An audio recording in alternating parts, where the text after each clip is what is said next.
Hello everybody. Welcome to Desilicious Kitchen. There are many methods of cooking sweet potatoes. We have already shown you one in our channel.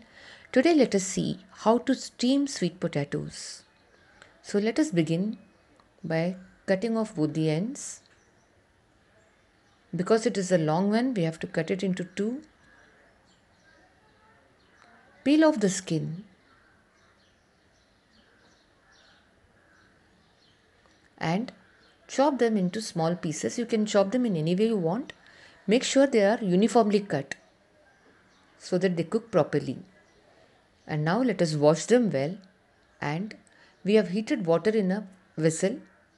Put a perforated plate inside it, and now let us place the vessel with the sweet potatoes inside.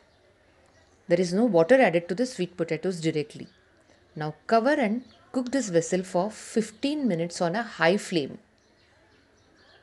After 15 minutes on a high flame, we have switched off the flame and the sweet potatoes have cooked.